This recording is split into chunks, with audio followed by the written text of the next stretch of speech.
Hello Transformers fans, I'm CV Prowl. I'm here with my first ever review for you. This is a KO G1 Snarl that I recently picked up. I was looking for reviews on it before I made the purchase and I couldn't find any, so I thought I'd do my own review. Overall, I really enjoy the figure. I'm happy with the purchase. I'm looking at some of the good and bad of the figure. First, something good. I'd say overall the chrome work is very nice. Snarl has a trademark chrome everywhere, gold chrome, and it looks very nice in bot mode. I'll show you in dyno mode. There are a couple blemishes there, but overall the chrome came out looking pretty good, I think. The stickers, there were a few stickers that came applied, and one of those doesn't look too great. Here on his right shoulder, you can see there, it looks like the sticker's actually miscut and then is applied crooked also. So that's a bit of a problem. The other side looks much better, a better cut, and it's on there straight. The stickers that came on the sheet that I applied myself actually look very good, and they stick very well. I know sometimes when you get KOs, sometimes the stickers don't stick very well. That was not the case here. We can take a look at his weapons. He came with this blaster that looks very good and pegs into his hand very well. The wiggle there is from the hand itself wiggling inside. Not a big deal. The gun is pegged in tight. Over here we've got his sword. This sword is, I think it's made out of a bendier material than the G1 had. It's very bendable. And at first it didn't fit in there very well, but I kind of worked it in there, and now it fits. The other accessory that he came with is the missile launcher, but this missile launcher will not peg in where it's supposed to at all, not even close. I can shave it down, I think, to get it in there, but I haven't done that yet. Also, the missile does not fire, and but it does stay in there. It's not coming out. So he came with this missile launcher, and he also came with a sprue with 3 missiles. Those were his weapons. The red paint is something that I heard about being a problem on this, and I was a little worried before I got it, but checking it out, the red paint looks pretty good everywhere except right on the inside here. It looks like the die cast there was not painted. It's just a gray color, but it does blend in with this gray piece in the middle, so it's not really that bad. And it's even on both sides, so it kind of looks like it's supposed to be that way.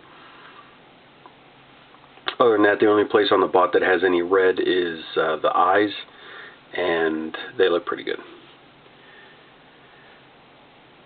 Here we have a rather pronounced gap in between the abdomen area.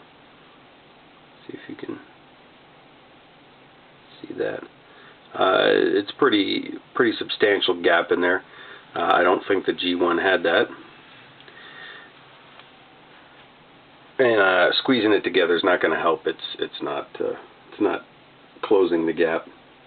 Looking at his legs, I have them as spread as far as they will go right here, and it just looks like they might be missing a centimeter on each side, spreading out farther than that.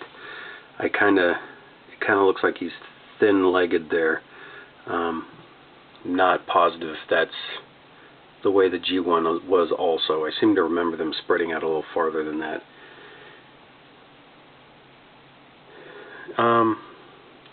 Transforming him into dyno mode should give us a look at his joints, see how what kind of shape his joints are in. So I'll go ahead and make the transformation here.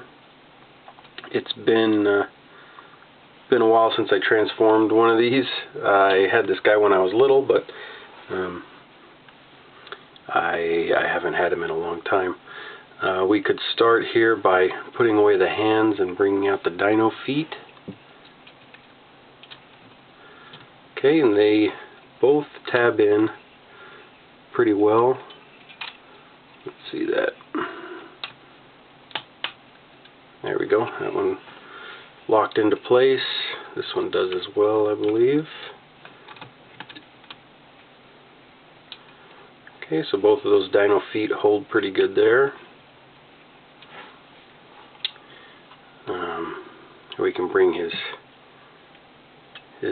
plates up and put his head down. All of these joints are nice and tight. I've had reissues from Takara that have floppy joints all over the place. These guys don't have floppy joints. This one doesn't. Anywhere really.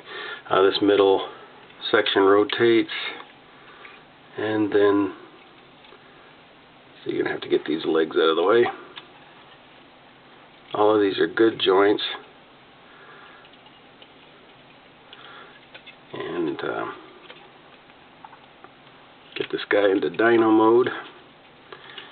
Those two pieces will come together. The legs will come together. Join his head up. I had to use I just used a little flathead screwdriver to pop this open. This was really tightly stuck together there at the beginning. They come in dyno mode, and also the tail back here needed something to get in there and pop it apart. These front legs, they come out. They do, I promise. Nice and tight. There we go. Let's go that way. And the other side. Can't get a grip on them.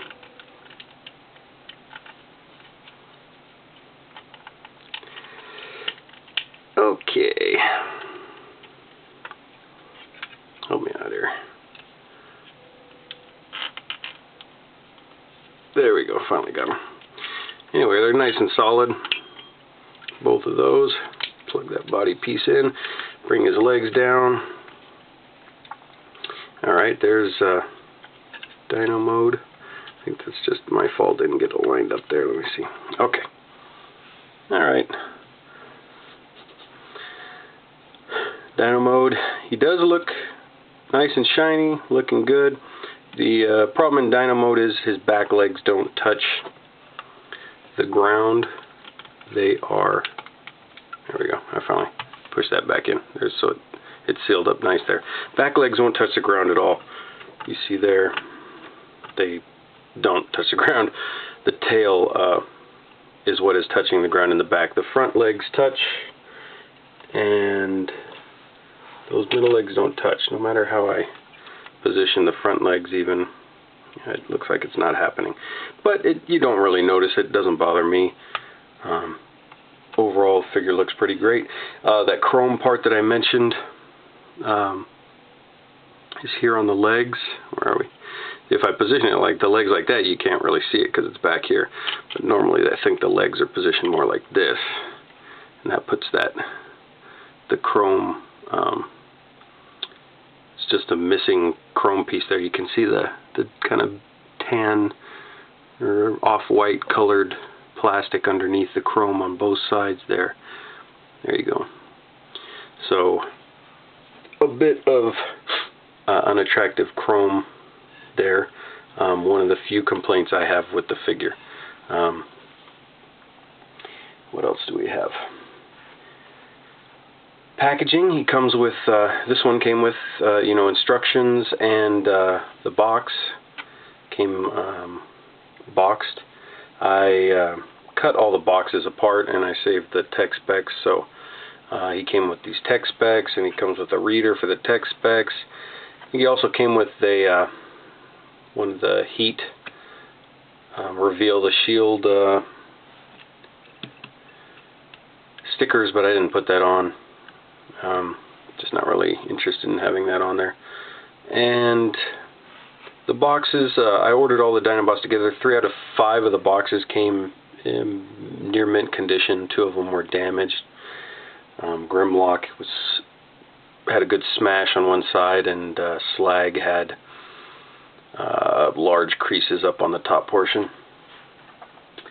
And overall, I do like the figure. I hope you got that impression. I think it's a good alternative for completing the G1 Dinobots. I really wanted the G1 Dinobots,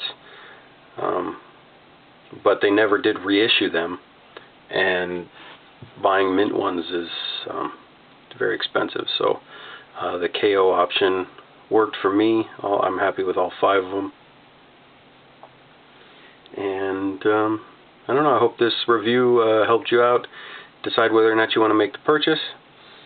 Last thing I want to do is just read his bio. I think all the dinos have pretty interesting bios. So let me read this one to you here. It says, "Function Desert Warrior. Only in war is there happiness," is his quote.